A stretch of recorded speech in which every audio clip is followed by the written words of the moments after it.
fazer uma introdução, porque isso aqui vai para o site, tá, gente? A gente sempre faz as gravações, porque é um projeto de extensão. Eu vou falar assim o mais rápido possível, para não ficar longo mesmo, e aí a professora Geise vai assumir e assim vai. Vamos começar? Está começando já? Já começou. Então tá bom, não tem problema. Depois a gente faz a edição desse início, como fizemos no outro também. Tá bem? Muito bem. Boa tarde a todos. Nós estamos aqui na segunda sessão do Cine Debate de 2022, segundo semestre de 2022, no IFSP Campus Campinas. Aqui na minha frente as turmas do integrado em informática, basicamente, mais alguns convidados. E vamos lembrar que o Cine Debate é um projeto de extensão do IF Campinas e, por ser de extensão, ele é aberto à comunidade. Então, toda vez que tiver um Cine Debate, alguém quiser vir de fora, deixa o nome no formulário, o número do documento, para apresentar aqui na portaria. Nós vamos ter sessões que não têm um horário fixo. A primeira sessão foi às 8 horas da manhã de uma segunda-feira, hoje uma sexta-feira. Vamos ter sessões noturnas. Vocês podem acompanhar a gente tanto pela nossa página, a página do campus, como pela rede social, pelo Instagram. Bom, o Cine Debate de hoje tem como tema Justiça Social. E nós exibimos o filme O Ódio que Você Semeia. E vamos passar essa discussão assim que eu passar a palavra na mesa. Nós estamos aqui na mesa, 3 convidados, né? A Fabiana Félix, que é a nossa aluna do 4º ano, que já esteve no 4º ano de eletrônica, que esteve conosco, inclusive, no Cine Debate no ano passado, né? E é a segunda vez que ela participa. Eu quero agradecer já a Fabiana aqui pela presença. A Tatiane Salles, que é bibliotecária aqui do Campus Campinas, ela é especialista em letramento institucional, desculpa a minha palavra aqui ficou pequena, institucional, informacional, perdão, e coordenadora do NEAB, que também é parceira aqui com a gente nessa apresentação, porque ela também coordena um projeto de extensão, que é o Vozes da Ancestralidade. Ela também pode falar disso na ocasião. E a professora Geise, professora de Sociologia do Campus Campinas, doutora em Linguística e mestre em Sociologia, pesquisadora de trabalho doméstico, relações étnico-raciais e de gênero. A professora Geise é nova aqui no Campus Campinas, né? Eu quero dar as boas-vindas para ela no campus, ela está aqui há algum tempo, né? Conhece as turmas e tal, e ela já faz parte também do Cine Debate. Ela está na equipe do Cine Debate. O Cine Debate é formado atualmente por 3 professores. Eu sou o coordenador, o professor Flávio de Geniquian, para deixar o registro. Tem o professor José Ferraz, professor de Filosofia, a professora Geise, de Sociologia. E nós temos uma bolsista, que é a Marcela Matos, do 4º ano de Informática. Ok? Eu vou passar a palavra para a professora Geise e que comece aí a discussão. Depois ela vai abrir para perguntas da plateia. Tá bom? Obrigado. Obrigada, Flávio. Agradecer aos estudantes que já estão presentes, né, tentando respeitar aí o horário, né, que a gente já passou um tanto. Eu quero agradecer a Fabi e a Tati por terem aceito o convite, certo? E agradecer a Fabi também por ela ter sugerido para nós, né, Flávio, o filme. E, enfim, a Marcela, né, trouxe a sugestão, e aí o Cine Debate, com Vozes de Ancestralidade, pôde se juntar e fazer essa atividade, né, com essa intervenção tão bonita que foi a sua proposta. Né? Muito obrigada. Então, eu vou passar a palavra para a Fabi, tá? Ela vai discutir um pouco, né, os elementos aí do filme, e em seguida para a Tati, que também vai fazer uma apresentação. Daí depois a gente vai abrir para discutirmos todos, ok? Agradecer também a presença do professor Marcelo e a todos os professores, né, que não estão aqui agora, mas que colaboraram, né, com a liberação, né, dos seus horários para que vocês estivessem aqui. Então vamos aproveitar, né? O debate é nosso. Boa tarde, gente. Para quem não me conhece, eu sou a Fabi, eu sou do 4º ano de eletrônica, como o professor já falou. E eu sugeri esse filme para Marcela porque tanto o filme quanto o livro, eu trouxe até meu exemplar aqui para vocês verem. Eu costumo falar que essa obra ela devia ser uma leitura obrigatória para todos os alunos, porque eu acho que todos vocês aqui estavam assistindo o filme e vocês viram o peso que essa obra teve, pelo menos por essas 2 horas que vocês assistiram ao filme. Não só por toda a história que esse filme passa, mas também pelos elementos culturais que os diretores e que a própria autora trouxe na obra. Tem algumas diferenças no livro e no filme que eu vou falar um pouquinho para vocês também, rapidinho, mas que não faz com que um seja melhor que o outro. Começar falando sobre a bagagem da cultura negra que essa obra traz para desenvolver a história. Então, a gente tem elementos do hip hop, principalmente. O Khalil, o personagem que foi assassinado, ele era um grande fã do Tupac. O Tupac foi e é um dos maiores poetas da música que a gente tem.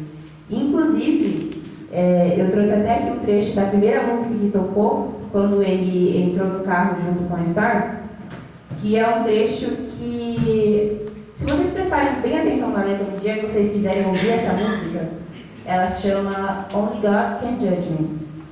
E num dos primeiros trechos que ele canta, ele diz: olhe para o meu futuro, porque o meu passado está atrás de mim. É um crime lutar pelo que é meu? Todo mundo está morrendo, então me digam qual a utilidade de tentar. Estou preso desde o nascimento porque estou amaldiçoado, e as fantasias da minha família estão em um carro funerário. Se vocês trouxerem a letra dessa música, tem muitos outros trechos mais importantes e mais pesados do que esse, mas se vocês trouxerem essa música para todo o contexto do livro, inclusive, né, tem até um trecho que ele canta sobre como o corpo dele, ele canta: meu corpo está cravejado de balas e...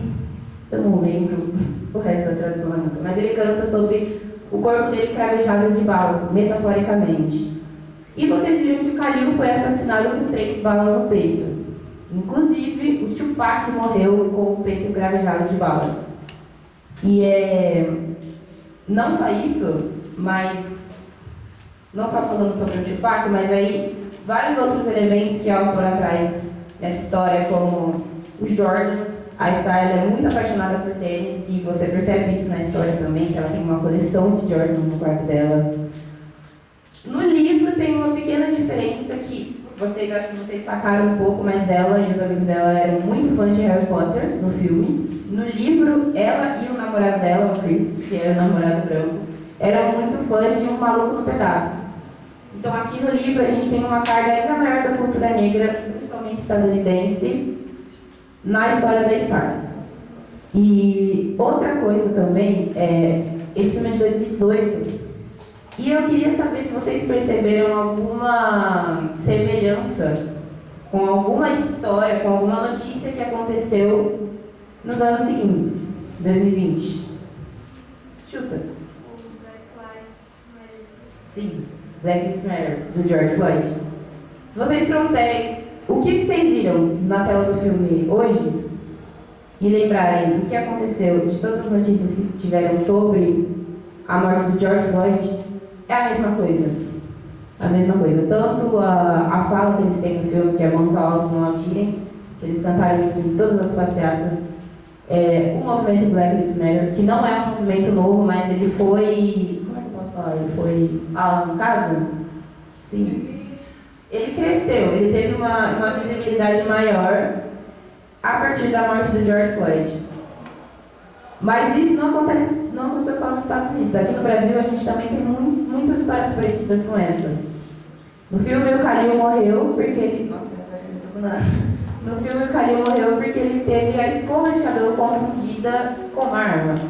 Aqui no Brasil a gente teve homens negros sendo presos por terem confundido um cabo de vassoura com uma metralhadora, por exemplo. Homens negros sendo presos por terem confundido pinho-sol com porte de drogas, né, com tráfico de drogas. E é uma coisa pra gente parar e refletir, porque a troco de quê, né? Até aquela cena que ela tá conversando com o tio dela, que ela pergunta pra ele, se fosse um homem branco de terno, que fosse abaixar dentro do carro para pegar alguma coisa dentro do carro, o que você faria? Você atiraria primeiro ou diria mãos ao alto? E ele diz mãos ao alto, se fosse um homem branco. E é uma coisa para a gente trazer para a nossa vida, para dentro de nós mesmos e para a gente refletir. Por quê? A troco de quê? Eu vejo um homem branco de terno e eu não vou supor nada sobre ele, mas se eu ver um garoto negro voltando de uma festa ouvindo Tupac com som alto dentro do carro, eu vou atirar primeiro e perguntar depois. Que é o que acontece. Não só nos Estados Unidos, mas aqui no Brasil e no mundo inteiro. Essa obra ela é um soco no estômago para muita gente, assim, ela traz vários temas, tanto como relacionamento interracial, as diferenças de classe, né, porque a Star mora em Garden Heights, que é um subúrbio nos Estados Unidos, e ela estuda na Williamson, que é uma escola de elite, num bairro rico do estado dela. E ela fala isso na obra, que ela muda de personalidade para ela poder permanecer na Williamson. Então ela não fala gíria, ela não usa nenhuma roupa fora do lugar, ela está sempre de um cabelo arrumado. Diferente de quando ela está em Garden Heights. Inclusive dá para perceber isso até quando ela vai para a festa, que ela está de moletom, com o cabelo mais despojado, ela está com o Jordan dela. E, enfim. O assassinato do Khalil também, eu diria que é uma das cenas mais pesadas do filme, mas a última cena, uma das últimas, né? Que é quando o pai da Star vai discutir com o Kim e o Sekani. E o Sekani tira a arma do bolso dele e aponta para o Kim. É exatamente aquele diálogo que ela teve com o Khalil dentro do carro, que é também uma letra de música do Tupac. O ódio que você semeia, derrete o vivo. O ódio que você semeia para as criancinhas, ferra com tudo. E foi o que aconteceu. Ele reproduziu o que ele viu a vida inteira dele.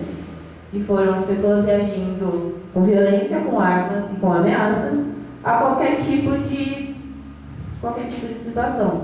Ele cresceu vendo aquilo, então ele achou que era aquilo que ele tinha que fazer para proteger o pai dele. Porque ao mesmo tempo que ele cresceu vendo toda essa violência, ele cresceu vendo que ele tinha que proteger os deles de qualquer forma. E foi a forma que ele encontrou ali no momento para proteger o pai dele. Outra coisa também que a autora trouxe na obra foi os 10 pontos dos Panteras Negras, que eu acho super interessante eles terem trazido isso, porque eu acredito que pouca gente conhece, acho que nem é falado sobre isso, acho que ninguém nem sabe que os Panteras Negras foram um partido político, né, digo assim. Ninguém sabe que os Panteras Negras foram um partido político, e isso é muito levantado pelo pai da Star, pelo Maverick. Ele foi um King Lord e ele queria mudar de vida, até que ele casou com a mãe da Star. E quando ele casou com a mãe da Star, ele falou assim, chega, eu vou mudar. E foi nesse momento que ele começou a estudar os 10 pontos do Pantera Negra e passou isso para os filhos dele quando os filhos dele tiveram idade suficiente, que a gente sabe que quando se trata de uma criança negra é o mais cedo possível. Então, aqui no Brasil, desde cedo, nós somos ensinados a nunca sair de casa sem documento, para caso aconteça alguma coisa, sempre andar com as mãos à mostras dentro de lojas, supermercados e etc. Sempre ser o mais passivo possível, porque de qualquer forma, qualquer voz que a gente levantar, a gente vai ser taxado de agressivo. Lá nos Estados Unidos, eles usam os 10 pontos do Pantera Negra como uma forma de sobrevivência, que foi o que o pai da Star fez com os 3 filhos dele, ensinando a colocar o carro na frente do volante, sempre fazer o que o policial mandar. Isso é uma coisa para questionar. Será que as pessoas brancas têm esse mesmo ensinamento quando são crianças? Não em relação à segurança, porque, claro, os pais ensinam as crianças a se protegerem, isso é natural do ser humano. Mas, da mesma forma, será que para uma pessoa branca vai fazer diferença ela sair com ou sem documento de casa? Será que vai fazer diferença ou não ela aprender desde criança a ser passiva com policiais e pessoas de autoridade para ela não ser taxada de agressiva ou para ela não levar um tiro na testa? Até que ponto a gente pode levar esses questionamentos que o filme traz, entendeu? Então fica aí a lição. É um filme que é para você assistir 1, 2, 3 vezes até você perceber todos os detalhes, até você acostumar e não chorar, porque na primeira vez, principalmente pessoas negras, acabam chorando, que é muito forte.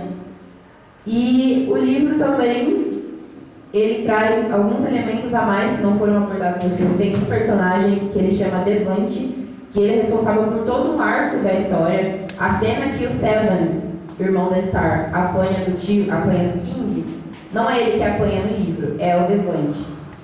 E ele bate tanto no Devante que o Devante morre nessa surra que ele leva do King.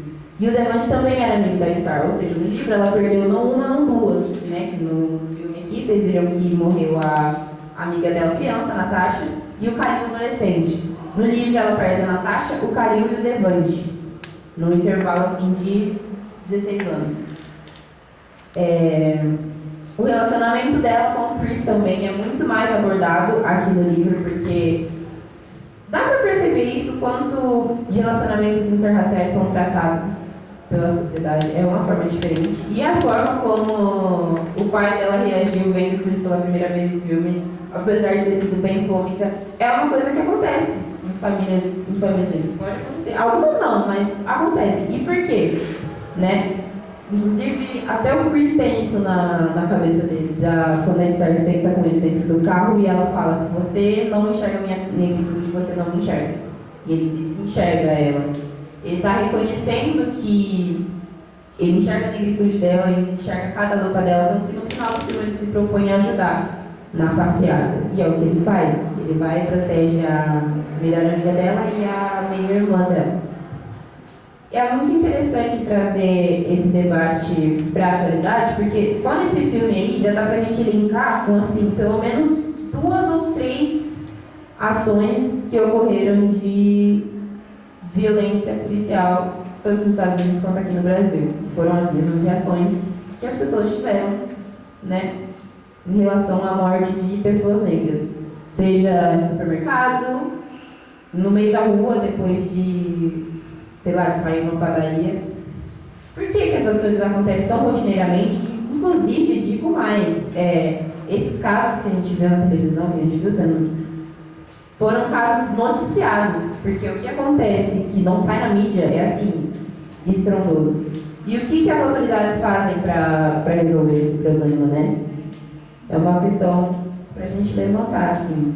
Então, eu só queria falar isso mesmo, levantar um pouquinho dos pontos do filme e do livro, que eu acho importante para vocês questionarem dentro de si mesmo. Foi o que eu falei, esse filme é para você assistir 1, 2, 3 vezes, até você engolir e entender o que está acontecendo naquela história, se você não vivencia isso, se você nunca vivenciou o que a Star passou.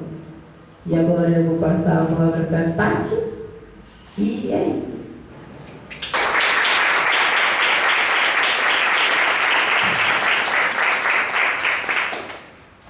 Bom dia, boa tarde. Bom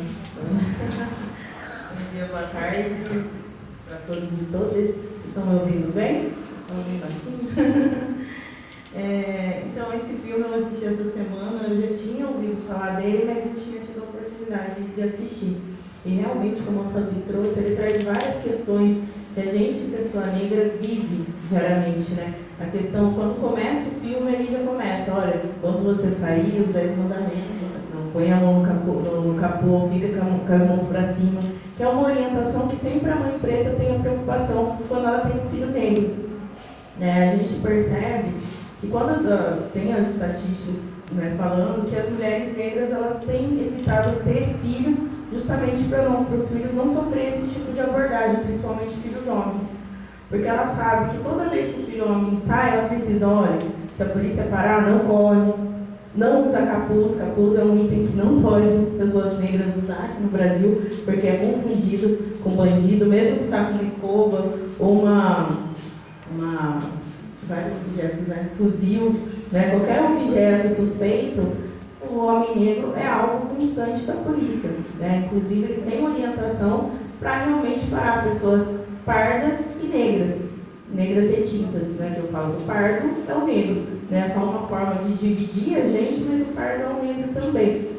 Então, são formas, estruturas de fazer essa divisão entre pessoas pretas e pardas e as pessoas brancas enxergar: olha, quem é mais retinto, né, ele sofre, que foi a questão que eu conversei com vocês sobre o colorismo, que acontece muito no Brasil, que é latente, e as pessoas querem, né, falar assim: olha, você não é tão negro assim, então você não precisa se declarar como negro, que tem essa questão que ocorre de forma recorrente. Então, muito inclusive, ontem estive numa escola e uma aluna, né, ela negra, né, mas a pele dela bem clara, e ela falou assim, eu sou branca, sim, mas minha mãe é negra. Eu falei, olha seu cabelo, seu nariz, você é negra.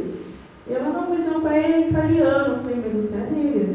Então, a questão do colorismo, a tia dela, né, fala do cabelo dela que é ruim, mas fala, não, você é branca, eles têm cabelo ruim, então você é branca. Né? Então, a gente traz essas questões, né, essas dificuldades, né? Um ponto que a Fabi trouxe também foi a questão da polícia, né? Da abordagem policial, como eles trazem, como eles abordam essas pessoas de forma contínua. Uma coisa que eu percebi no filme também foi a questão, né, dela estar na escola, né, numa escola que não é do bairro dela se fazer um personagem para ela estar naquele ambiente, e aí quando ela começa a crescer, a personagem dela começa a evoluir no decorrer do filme, ela começa a perceber, olha, eu estou nesse ambiente, mas as pessoas não me enxergam. Não me enxergam como uma pessoa negra, né, não enxergam que eu estou, eles nem passavam pela cabeça dela, ela estava fazendo parte daquilo que estava acontecendo. Inclusive, teve um detalhe que é muito sutil no filme, mas ele acontece depois daquela manifestação que a Star vai, que ela percebe o quanto ela precisava evoluir enquanto garota negra, o quanto ela precisava lutar pelo que era dela. O cabelo, ela usou trança durante o filme todo. E no final do filme, depois de tudo que aconteceu, ela estava com o cabelo natural dela solto. Isso foi uma mudança assim, muito sutil, mas que você percebe como se fosse uma evolução dela. Uma evolução dela enquanto uma garota negra. É muito interessante. Ela evolui o crescimento, né? Como ela vai percebendo, inclusive nas amizades, né? Da amiga, quando a amiga se preocupa mais, fala assim, não, nossa, a gente não vai ter a prova, vamos lá, porque a gente vai militar pelo menino negro, mas eles não estão nem aí o menino que faleceu ali. O negócio de preocupação deles é não fazer a prova de matemática, a prova, né, ficar de aula vaga. E depois, quando ela começa a discutir ali o filme, né, passar a matéria, a amiga dela, nossa, coitada da família. Mas e da mãe que perdeu aquele menino? Né? A vida dele é menos importante do que a do policial?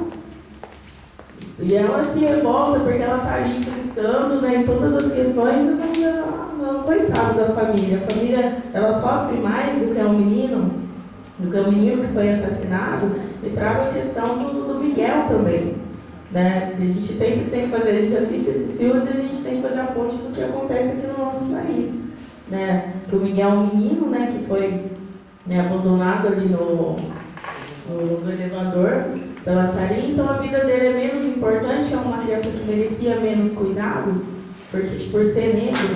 Então essa é uma discussão que vai muito além do que a gente imagina, do que a gente espera, porque a gente muitas vezes, principalmente pessoas brancas, acha, olha, eu não tenho que discutir o racismo, eu não preciso participar dessas discussões porque eu não tenho nada a ver.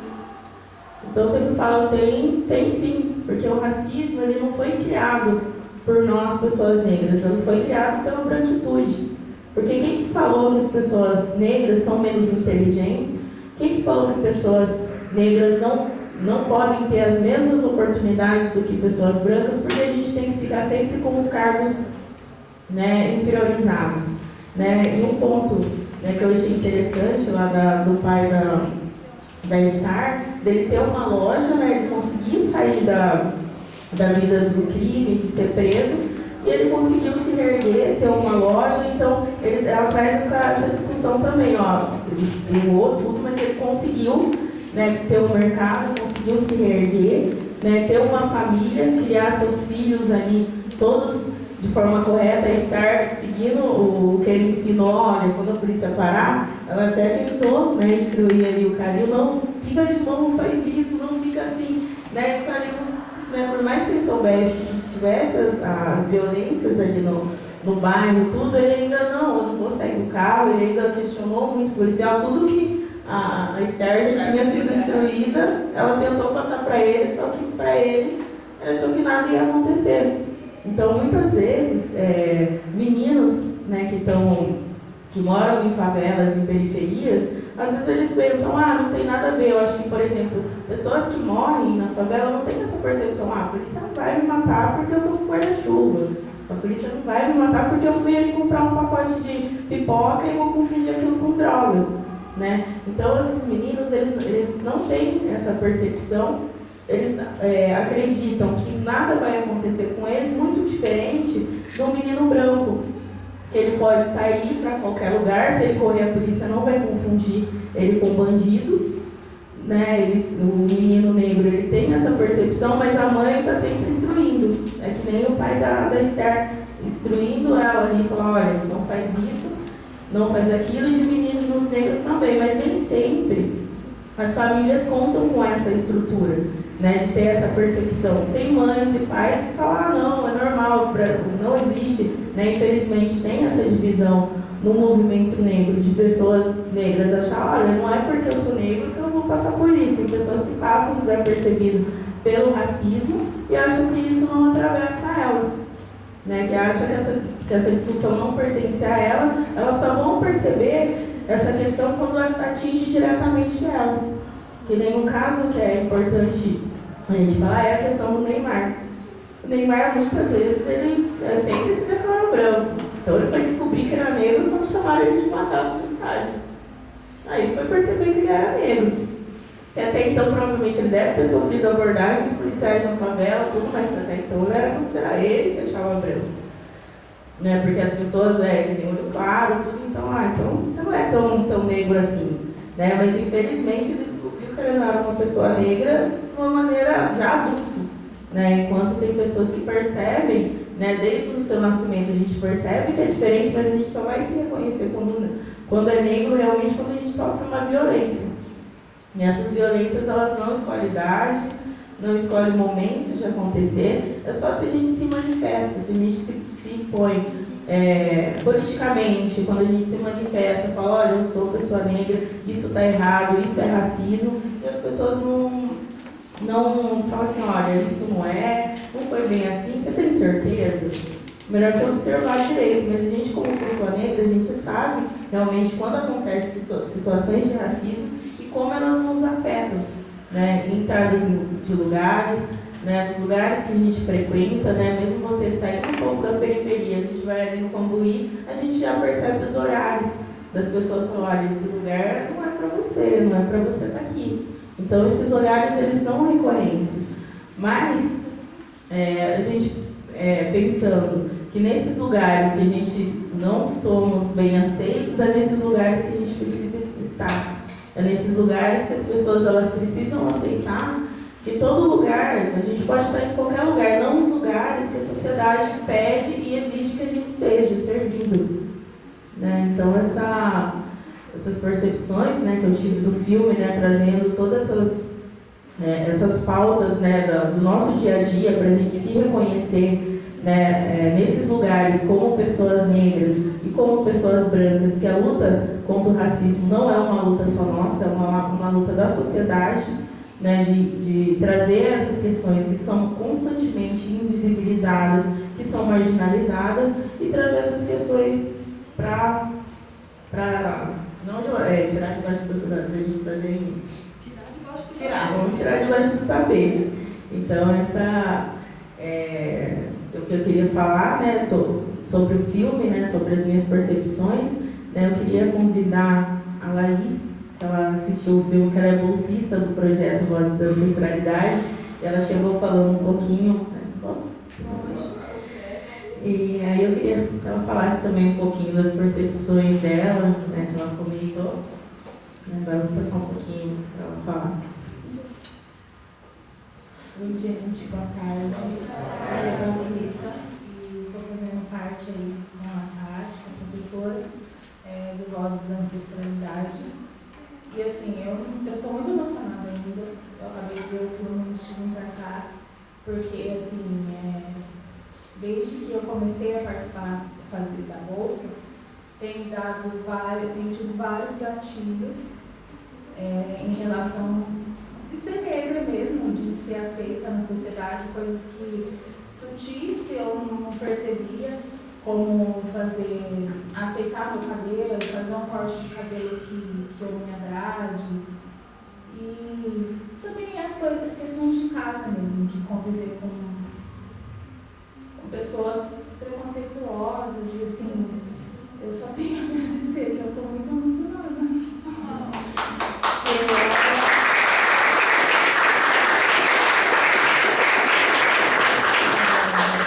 Eu posso dizer que assim, esse filme está me abrindo assim, muita coisa, porque muita coisa que eu vi ali aconteceu comigo.